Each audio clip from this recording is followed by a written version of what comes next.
Welcome to iButoy Podcast Let's Talk. This is your host Mohammad Afan. Today we're doing a special episode regarding mutual funds and investment for the young generation at this point. So we have one of our representative from Imlaq Financials, Mr. Sharik Naseem. Mr. Sharik Naseem, थोड़ा सा अपना आपको introduce करा दे जो लोग आपको नहीं जानते. जी अस्सलाम वालेकुम. जैसे अफ़ान ने बताया, my name is Shariq Naseem and I am head of marketing and product development at central depository company of Pakistan limited, CDC. उर्फ़ आम में हम इसको CDC के नाम से जानते हैं. CDC का मैं थोड़ा सा मुख्तसर सा बैकग्राउंड आप लोगों को बता दूं कि basically CDC started in 1997 as the custodian of paperless securities. यानी आप समझ लीजिए कि जिस तरह आज आपके पैसे बैंक के अंदर होते हैं पेपरलेस फॉर्म में, इसी तरीके से जो आपकी सिक्योरिटीज़ होती हैं वो पेपरलेस फॉर्म में CDC के पास होती हैं. तो शेयर्स का जो बैंक होता है उसको हम CDC कहते हैं. तो CDC basically came into existence as the custodian of paperless securities. But over the years हमने बहुत डाइवर्सिफाई किया, हम बहुत मुख्तलिफ बिजनेसेस में आए. One of our major business line जो अब बन गई है वो है trustee and custodial service provider for the mutual fund industry.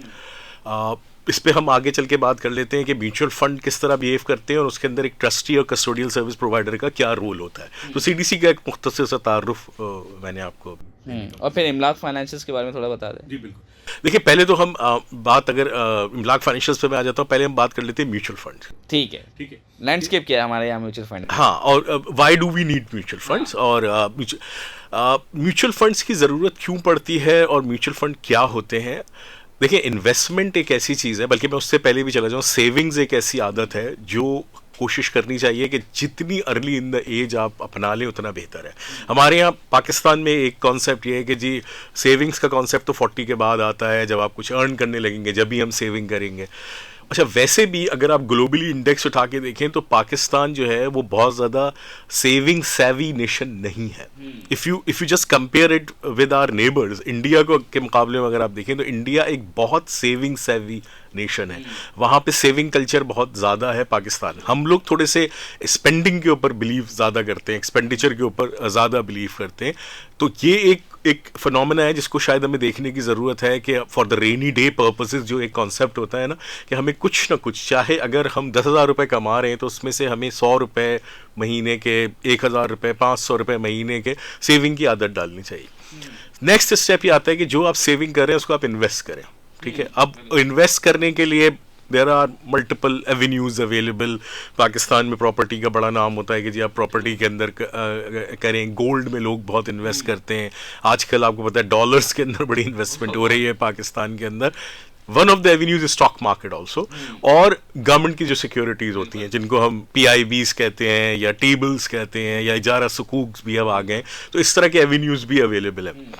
मगर जब भी आप किसी को कहते हैं कि जी स्टॉक मार्केट के अंदर इन्वेस्ट करो तो normally it take as a risky avenue. ठीक है. और अब मुझे 25 इयर्स हो गए हैं अराउंड इस फील्ड के अंदर. मेरी advice to the beginners, to the new investors हमेशा यही होगी कि वो कभी भी पहली दफ़ा में ही 100% स्टॉक मार्केट में डायरेक्टली इन्वेस्टमेंट के लिए ना जाए. ठीक है. आप स्टूडेंट्स हैं, आप लोगों ने एनालिसिस ऑफ फाइनेंशियल स्टेटमेंट भी पढ़ा होगा, आपने जो है वो इन्वेस्टमेंट के भी 2-4 कोर्सेज किए होंगे, सिक्योरिटी एनालिसिस भी किया होगा, डिफरेंट चीज़ें की हुई होंगी. तो मैं ये ज़रूर आप लोगों को रिकमेंड करूँगा कि you should go into the direct investment but not completely. अब इसका क्या मतलब? इसका मतलब बड़ा सिंपल सा मैं ये कह रहा हूँ कि आप एक अपनी इन्वेस्टमेंट बास्केट बनाएं. For example, if you want to begin with 100,000 rupees, ठीक है, तो आप 100,000 को कंप्लीटली कभी भी स्टॉक के अंदर ना लगाएं. अच्छा. आप 20-25 हज़ार रुपए के डायरेक्टली स्टॉक के अंदर इन्वेस्ट कर दें, because it's a high risk high return Avenue. ठीक है. म्यूचुअल फंड में क्या होता है कि म्यूचुअल फंड में आपका एक वहाँ पे इन्वेस्टमेंट एडवाइजर, एक एक्सपर्ट बैठा होता है. आप म्यूचुअल फंड पे जाते हैं, वहाँ पे आप यूनिट्स खरीदते हैं. आपकी तरह के 10,000 और लोग हैं जो यूनिट्स खरीदते हैं और वो मिलके एक फंड बनाते हैं, एक पूल ऑफ फंड बन जाता है. एक समझ लीजिए कि सबने अगर 10,000 रुपए दिए तो एक 10 मिलियन का एक पूल बन गया. और फिर वहाँ पे एक बहुत अच्छा क्वालिफाइड कोई CFA, कोई IBA का ही 10-12-15 साल पुराना आपके बोर्ड पे सुहेल भाई हैं, मोहम्मद सुहेल साहब, उन जैसे लोग वहाँ पे बैठे हुए होते हैं और वो फिर इन्वेस्टमेंट डिसीजंस ले रहे होते हैं. अच्छा, they know the inside out के मार्केट में क्या हो रहा है, कब कौन सा शेयर लेना चाहिए, कौन सा नहीं लेना चाहिए, तो वो वहाँ पे बैठ के डिसीजन ले रहे होते हैं और उन डिसीजन की बेसिस के ऊपर आपका जो फंड है वो इन्वेस्ट हो रहा होता है और जो उसके रिटर्न्स आते हैं फिर उसका फ्रूट आपको भी मिलता है। तो ये एक इनडायरेक्ट वे ऑफ इन्वेस्टमेंट है जो म्यूचुअल फंड के जरिए आप कर सकते हैं। तो व्हाट इज रिकमेंडेड कि अगर आपके पास 100,000 रुपीज़ है इनिशियली और आप उसको इन्वेस्ट करना चाहते हैं तो आप 25%, 30%, 40% डायरेक्टली मार्केट में जाएं, वहाँ जाके इन्वेस्ट करें ताकि आपको उसकी डायनामिक्स भी पता चले, but at the same time कुछ पैसे या 50%, 60%, 70% आप म्यूचुअल फंड के थ्रू इन्वेस्ट करें ताकि वो एक इनडायरेक्ट और सेफ इन्वेस्टमेंट होगी। उसके रिटर्न्स उतने नहीं होंगे जितने आपके डायरेक्ट इन्वेस्टमेंट के, लेकिन उसका रिस्क भी उतना नहीं होगा जितने डायरेक्ट इन्वेस्टमेंट। ट्रू। तो करंट लैंडस्केप आपकी तरफ से कैसा है, मतलब आपको क्या लगता है म्यूचुअल फंड्स में कितने लोग इन्वेस्टेड है पाकिस्तान में, पाकिस्तान मतलब ये कितने पाकिस्तानियों का क्या शऊर है इन्वेस्टिंग में म्यूचुअल फंड्स में, आपको क्या लगता है? देखिए जैसे मैंने पहले बताया था कि Pakistan is not a very saving सेवी नेशन, ठीक है, और हमें ये चीज इन्वेस्टमेंट जब सेविंग सेवी नहीं है तो इन्वेस्टमेंट सेविंग भी नहीं, ऑटोमेटिकली नहीं होगा, तो हमें ये चीज बिल्ड करनी पड़ेगी। एट प्रेजेंट हमारा जो इन्वेस्टर बेस है ना वो काफी कम है, बहुत ज़्यादा कम है। मैं अगर आपको सिर्फ स्टॉक मार्केट की मिसाल बताऊं फिर मैं म्यूचुअल फंड की तरफ भी आ जाऊंगा। हमारे स्टॉक मार्केट के इन्वेस्टर्स जो हैं वो तकरीबन 2.5 से 3 लाख हैं और ये कोई जब से मैंने करियर शुरू किया ये इतने ही है। और मैं जब इंटरनेशनल एवेन्यूज़ पे कहीं जाता हूँ और वहाँ पे दिखाते हैं 0.25 मिलियन, तो मेरे जो कोलीग्स होते हैं इंटरनेशनल वो नॉर्मली मुझे ये कहते हैं कि यार डेसिबल गलत लग गया है शारिक, ये 0.25 नहीं होगा, ये 2.5 होगा या 25 पॉइंट समथिंग होगा, बट बड़ा अफसोस के साथ ये कहना पड़ता है कि अनफॉर्चुनेटली इट्स 0.25 मिलियन, तो बहुत ही कम इन्वेस्ट। अच्छा उसकी एक वजह कुछ ये भी है कि लोगों का जो कॉन्फिडेंस लेवल है ऑन द स्टॉक एक्सचेंज वो भी बहुत ज़्यादा नहीं है। स्टॉक एक्सचेंज के अंदर अप्स एंड डाउन्स इतने आए हैं कि लोगों के हाथ बर्न हुए, तो वो इतने ज़्यादा इंटरेस्टेड नहीं है। What's a safer Avenue available is mutual funds, ठीक है। अच्छा mutual funds normally is a new phenomena.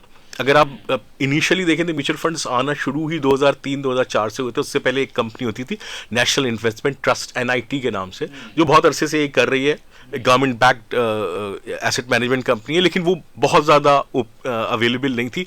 Private sector के जो म्यूचुअल फंड आना शुरू हुए वो 2003-2004 के बाद से आना शुरू हुए हैं और अब अल्हम्दुलिल्लाह इस वक्त 22 एसेट मैनेजमेंट कंपनीज पाकिस्तान में अवेलेबल हैं जो इन्वेस्टमेंट कर रही हैं।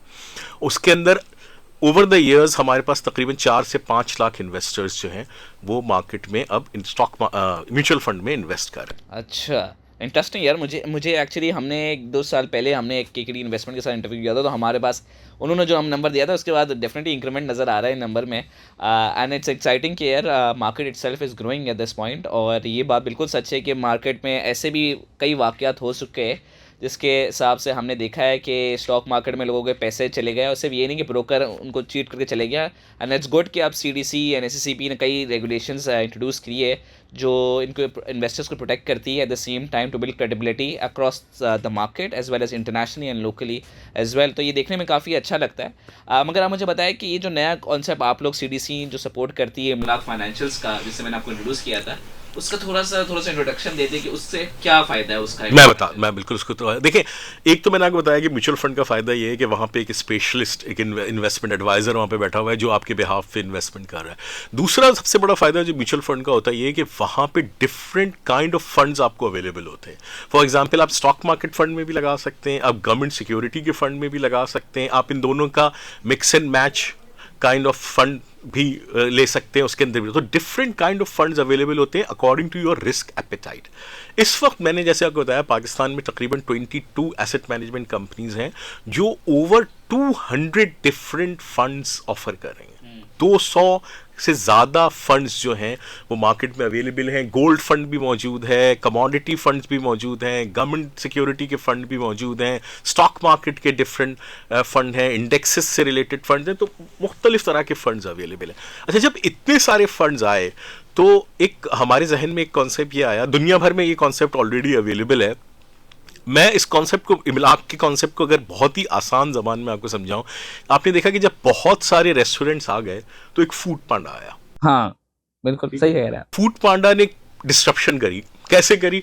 फूड पांडा ने कहा कि यार क्या ज़रूरत है कि आप हर जो आपका रेस्टोरेंट है उसकी वेबसाइट पे जाएं या उसके फेसबुक पेज पे जाएं, मैं आपको एक ही जगह पे सारे रेस्टोरेंट दिखा देता हूँ, ठीक है। आप वहाँ जाकर उसका मेन्यू भी सर्च कर सकते हैं, सब कुछ कर सकते हैं, उसके रिव्यूज भी देख सकते हैं और उसके बाद आप वहीं से उसको ऑर्डर भी कर सकते हैं, ठीक है। तो इमलाक फाइनेंशियल्स जो है वो म्यूचुअल फंड्स का फूड पांडा है। अच्छा। मतलब सिंपलेस्ट वे में अगर आप बताओ, वहां पे क्या आता है, आप इमलाक फाइनेंशियल्स में लॉग इन करते हैं, 22 की 22 एएमसीज आ रही होती हैं, उनके 200 से ज्यादा फंड सारे वहां पे मौजूद होते हैं, उनकी परफॉर्मेंस सारी वहां पे मौजूद होती है, उनके रिटर्न्स, उनकी एसेट एलोकेशन, उनकी सारी डिटेल, हर फंड का वहां पे एक पेज है। आपको जितना डिटेल एनालिसिस किसी फंड का करना है कीजिए। ओवर एंड अबव, अगर आप 2 से 3 या 4 फंड्स को आप समझते हैं कि यार ये मुझे अच्छे लग रहे हैं, अब आपने इनको कंपेयर करना है।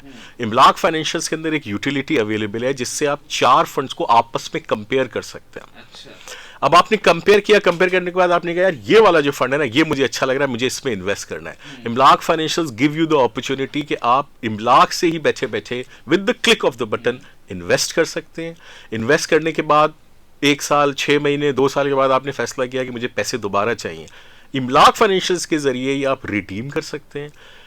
1 साल के बाद आपने देखा यार ये ए फंड जो है ना, ये तो अच्छा परफॉर्म कर रहा है, मगर ये जो दूसरा फंड आया है ये इससे भी ज्यादा अच्छा परफॉर्म, आप इमलाक फाइनेंस के जरिए कन्वर्ट भी कर सकते अच्छा। हैं। तो Imlak financials is a one stop shop for all investments in mutual fund. Right, तो इस ऐप की क्या सब्सक्रिप्शन चार्जेस किस तरह होता है, मतलब ऐप किस तरह चलती है? ये कंप्लीटली फ्री है for the investors. What we charge is, जैसे फूड पांडा जो है वो किसी खाना ऑर्डर करने वाले से कोई पैसे नहीं लेता, वो रेस्टोरेंट से पैसे ले रहा होता है। इसी तरह हम एएमसी के साथ हमारा कमर्शियल अरेंजमेंट होता है। राइट, तो आपको क्या लगता है बिगेस्ट चैलेंज क्या है इमलाक की ग्रो होने के लिए, क्या चैलेंज लगता है? देखिए, इमलाक के ग्रो होने के लिए जो सबसे बड़ा चैलेंज है, और उस चैलेंज को ओवरकम करने के लिए आज मैं यहाँ बैठा हुआ हूँ, वो है अवेयरनेस। ठीक है, how many people here know about Imlak financials? Very few. ठीक है, वेरी फ्यू। तो हम अभी इसके ऊपर एफर्ट कर रहे हैं। हम डिफरेंट मीन्स को, डिफरेंट मीडियम्स को इस्तेमाल करके कोशिश कर रहे हैं कि पब्लिक, पीपल, स्टूडेंट्स, जो नए लोग अभी नौकरी में आए, वो they all should know about Imlak financials. Plus हमारी एक इंशाल्लाह हमारी कोशिश ये है कि हम इमलाक फाइनेंशियल्स को एक फाइनेंशियल सुपरमार्केट बनाएं।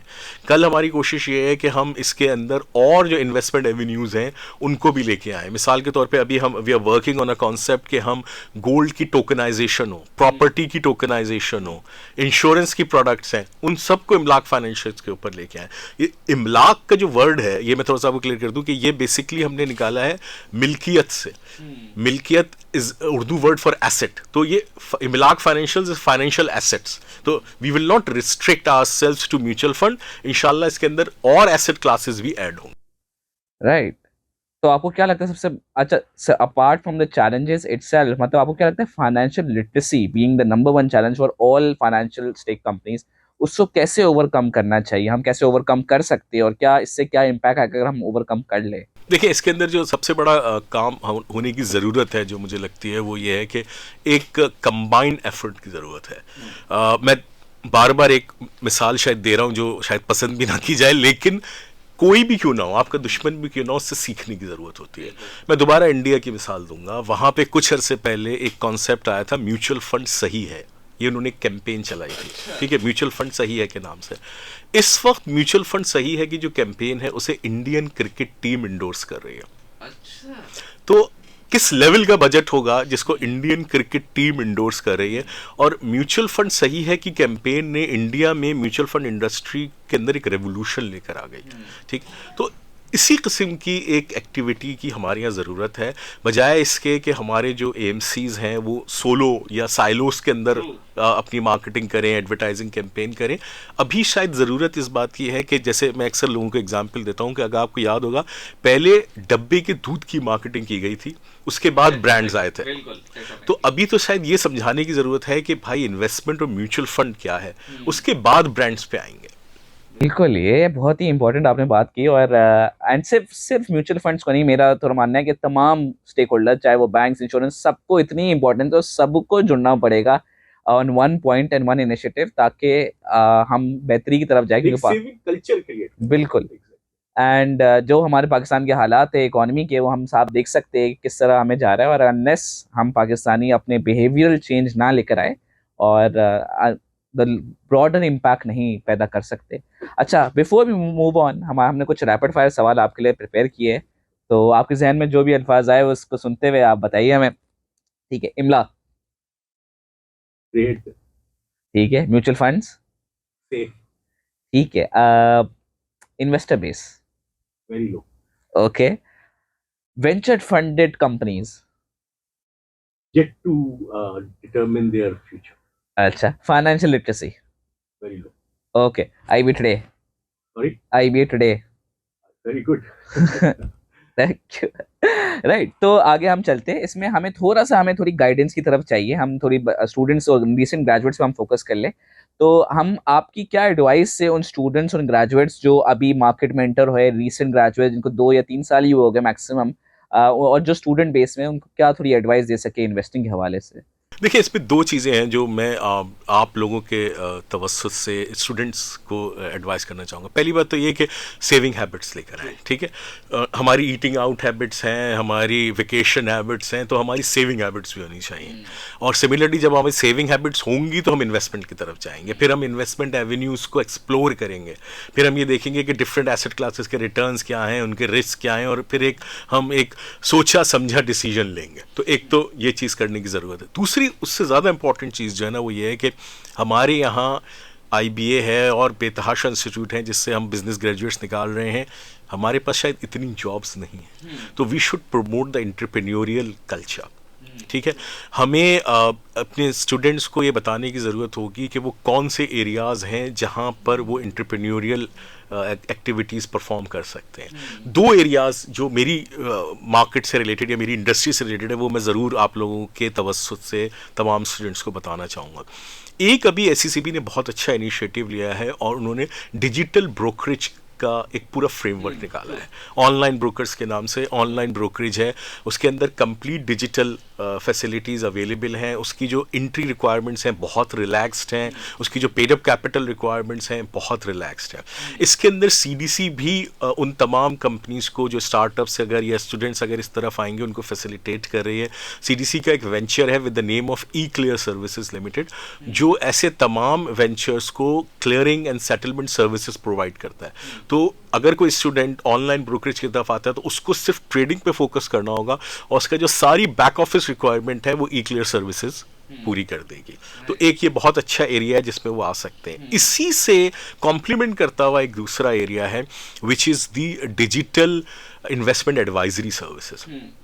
इसका भी एक पूरा फ्रेमवर्क जो है वो SCCP ने अभी रिसेंटली निकाला है और इसके अंदर भी they are welcoming new ventures, new startup, new students कि वो आएँ। अच्छा, अगर आप डिस्ट्रीब्यूटरशिप लेते हैं फॉर डिजिटल डिस्ट्रीब्यूटर, तो इमलाक इसके अंदर आपको एक फैसिलिटी ऑफर करता है कि इमलाक का एक अपना तो फ्रंट एंड है, लेकिन अगर कोई एक स्टूडेंट आता है और वो एक अपना फ्रंट एंड बनाता है और वो उसको बैक एंड पे APIs के ज़रिए, इमलाक के ज़रिए इमलाक के साथ एसोसिएट कर लेता है, तो हम उसको सारी MCs के साथ कनेक्ट कर देंगे और it kind of a white label service. Student का जो अपना पोर्टल है वो फ्रंट एंड पे होगा, इमलाक उसको सिर्फ बैक एंड से APIs के जरिए डेटा और services provide. Right, that's a great, क्योंकि मैं और मेरे एक पार्टनर दोनों हम सॉफ्टवेयर इंजीनियर्स हैं और हमने इसी तरह सिमिलर प्रोजेक्ट पे काम किया था हमारे स्टूडेंट लाइफ में। तो बिल्कुल उस वक्त हमारे पास APIs मौजूद नहीं थी, पर I am glad to hear that कि इस तरह की अब चीज़ें अवेलेबल है जिसको हम रोबो एडवाइजरी कहते हैं ग्लोबली। और एंड आई होप इसके अंदर आगे भी smart robo advisory and artificial intelligence. एक चीज़ मैं और बस सिर्फ अर्थ में ऐड कर दूं अफान के, अभी SCCP ने ना कोई तकरीबन 3 उनके प्रोग्राम्स हो चुके हैं, उन्होंने एक सैंडबॉक्स प्रोजेक्ट लॉन्च किया है, तो उसकी तरफ भी स्टूडेंट आए इंशाल्लाह बहुत जल्द। मैं चूंकि जैसे मैंने आपको बताया था कि मैं SCCP की non banking Islamic finance committee का मेंबर भी हूँ, तो हम इंशाल्लाह मार्च अप्रैल में एक इस्लामिक फाइनेंस सैंडबॉक्स लेके आ रहे हैं। तो अगर किसी के कोई इस तरह के आइडियाज़ हैं जो कम्प्लीटली शरिया बेस्ड आइडियाज़ हैं, तो वो उसको भी लेकर आए। बड़ा अच्छा इनिशिएटिव है आप लोग की और आपकी टीम का। अच्छा, मूविंग ऑन, हमारे कुछ मुझे आपसे कुछ पूछना है, क्योंकि हमारी आवाम, जैसे आपने हमने इन्वेस्टमेंट एडवाइस की बात की, थोड़ी सी हमारी आवाम है ना थोड़ी और आगे चली गई है। वो चली गई blockchain, Web3 in type of investment को फोकस करने, क्रिप्टो सेंस है। तो आपका क्या नजरिया है इस हवाले से? मतलब व्हाट्स योर ओपिनियन? देखिए, ये बहुत अच्छा क्वेश्चन है आपका फन। आई थिंक एक एरिया था जो उसको मैं वो करना भूल गया था।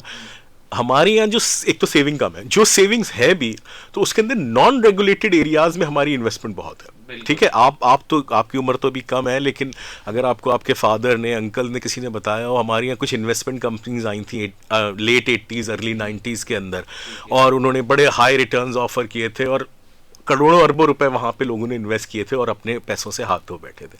उसके बाद आपको पता होगा नॉर्थ के अंदर एक मुदारवा स्कैंडल आया था, उसके अंदर भी लोगों ने बहुत पैसे ज़ाया किए थे। सेम गोस फॉर अभी जो हमारा क्रिप्टो का चल रहा है, या जो एक FX का है। बड़ा कॉमन है हमारे यहाँ कि जी वो बाहर की कंपनीज हैं, वो FX का आपको चार्म दे रही होती हैं कि आप ये हो जाओगा वो हो जाएगा।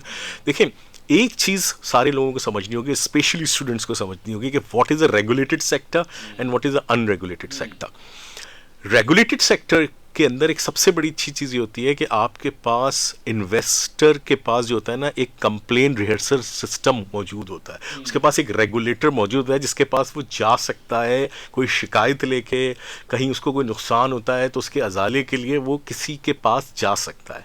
अनरेगुलेटेड जो स्ट्रक्चर्स होते हैं उनके अंदर अगर आपके पैसे डूबे तो आप किसी के पास नहीं जाएंगे, कोई आपसे सवाल का जवाब देने वाला अवेलेबल नहीं होगा।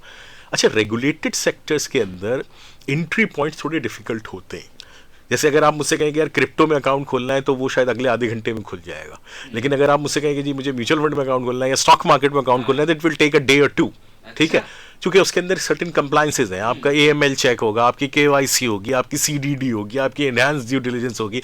पाकिस्तान अभी अभी फैट ऑफ की ग्रे लिस्ट से बाहर निकला है, तो हमारे ऊपर बहुत सारी रिस्ट्रिक्शंस हैं, तो वो हमें रेगुलेटेड सेक्टर के अंदर ये सारी चीज़ें देखनी पड़ती हैं। But once you are in the regulated sector you are more safe, you are more secure, आपकी इन्वेस्टमेंट मोर सिक्योर है। तो मेरी एडवाइस तमाम बिगिनर्स के लिए, तमाम न्यू इन्वेस्टर्स के लिए ये होगी कि go for the regulated sector, don't go for the charm of FX और चार्म ऑफ क्रिप्टो। क्रिप्टो के अंदर क्या हालात हुए वो आप लोगों ने भी देखा पिछले दिनों, जो वहां पे हुआ। अनरेगुलेटेड सेक्टर्स की तरफ मत जाइए।